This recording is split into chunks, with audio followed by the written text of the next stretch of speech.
Jadi waktu aku mau pegang, dia gigit. Dan ada luka yang lumayan ya di jari tanganku ini ya. Nggak sampai yang berdarah banyak, tapi bener-bener puncture wound dan robek gitu. Jadi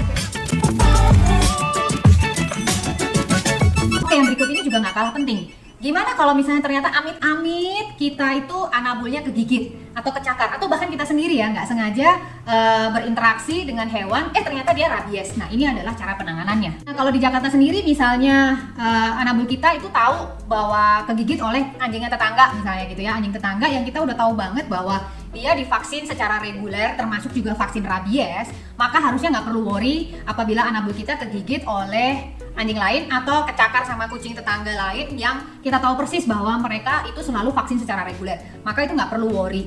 Jadi karena biasanya yang udah divaksin, menurut penelitian anjing atau kucing yang sudah divaksin rabies secara teratur dan nggak pernah telat itu akan aman dari virus rabies. Ini adalah penanganan apabila kita anabulnya kegigit ya. Terlebih untuk daerah-daerah yang memang belum bebas rabies, misalnya kayak di Bali ya. Jadi misalnya nih anabul kita kegigit ya. Let's say anabul kita, anjing kita kegigit oleh anjing lain. Dan kita nggak tahu anjing lain itu udah divaksin rabies atau belum. Oke, atau dia rabies atau enggak. Jadi kita nggak tahu posisinya. Jadi asumsi kita harus bilang bahwa anjing itu yang menggigit adalah rabies. Sehingga apa yang harus kita lakukan adalah paling cepat dan segera harus dibawa ke klinik. Untuk biasanya nanti di klinik dia akan diinjeksi oleh virus antivirus rabies ya. Dan lalu kita harus bilang bahwa kita harus melaporkan kasus ini ke instansi yang menangani kasus-kasus rabies. Lalu kalau misalnya kita udah tahu bahwa anjing kita ini sudah pernah atau anabul kita ini sudah pernah divaksin sebelumnya, maka biasanya akan tetap diobservasi dalam beberapa hari untuk dikarantina, untuk dipantau perkembangannya di hari-hari ke depan seperti apa. Tapi kalau misalnya apalagi di daerah yang benar-benar masih endemi rabies banget gitu ya, dan kita anabulnya tergigit parah, biasanya akan dikarantina, apalagi belum divaksin, mereka akan di-euthanize atau disuntik mati. Gimana kalau manusia tergigit, penanganannya seperti apa? Contohnya kayak kita sendiri ya. Nah, kali ini aku bisa kasih sharing contoh pengalaman pribadi yang aku alamin dan aku lakukan ketika aku kegigit. Jadi suatu hari ya teman-teman, aku tuh kan senengnya rescue binatang ya, baik anjing maupun kucing. Oke, satu saat itu aku rescue kucing. Dan aku tahu dari awalnya itu memang dia berperilaku dan berperangai sedikit agresif nih kucing. Jadi waktu aku mau pegang, dia gigit. Dan ada luka yang lumayan ya di jari tanganku ini ya. Nggak sampai yang berdarah banyak, tapi bener-bener puncture wound dan robek gitu. Jadi akhirnya aku segera pergi ke tempat cuci tangan. Jadi di situ aku pakai air yang mengalir, terus aku pencet-pencet, aku bersihkan. Dan aku cuci itu sekitar 15 menitan lah ya. Ini tujuannya untuk membersihkan apapun virus yang mungkin ada di sekitar luka-luka, di sekitar robekan luka ini gitu. Jadi aku cuci. Nah, setelah itu selesai, aku kasih antiseptik.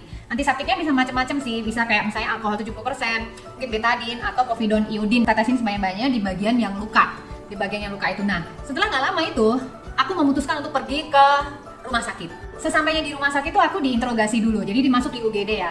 Di sana aku diinterogasi dulu, aku habis kegigit di mana, kemudian bersinggungan dengan binatang apa, dan aku ceritakan semua bahwa ya aku suka rescue anjing dan kucing liar dan lain sebagainya, karena aku memang perhatian banget sama rabies ya. Jadi aku pelajari, jadi aku tahu this is the steps, inilah step yang harus aku lakukan gitu. Regardless apakah itu kucing rabies atau enggak, I need to do this, karena aku nggak mau ambil risiko gitu lah.